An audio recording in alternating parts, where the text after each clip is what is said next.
அடியே ஓனர் எப்படி உன்னை கல்யாணம் பண்ணா? அதுவா, பொண்ணு பார்க்க வந்தப்ப நீ ஏன் ஒல்லியா இருக்கன்னு கேட்டாரு. நான் அழகா மெயின்டைன் பண்றேன்னு சொன்னேன். ஓஹோ, எப்படின்னு கேட்டாரு.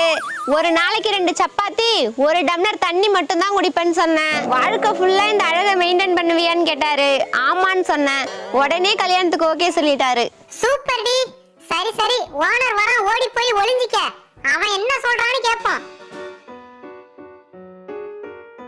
ஓனரே, நீ ஏன் உன் பொண்டாட்டிய கல்யாணம் பண்ண?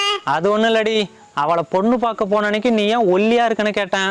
உணவு கட்டுப்பாட்டில் இருக்கேன், ஒரு நாளைக்கு 2 சப்பாத்தி 1 டம்ளர் தண்ணி தான் குடிப்பேன்னு சொன்னான். வாழ்க்கை ஃபுல்லாக இப்படியே இருப்பியான்னு கேட்டேன். ஆமான்னு சொன்னான். அப்புறம் யோசிச்சு பார்த்தேன், எப்படி பார்த்தாலும் சாப்பாட்டு செலவை மிச்சப்படுத்தி விடுவான்னு ஓகே சொல்லிவிட்டேன். இப்பதான்டா நிம்மதியா இருக்கு. நான் கூட அழகுல மயங்கிட்டியோன்னு தப்பா நினைச்சிட்டேன்.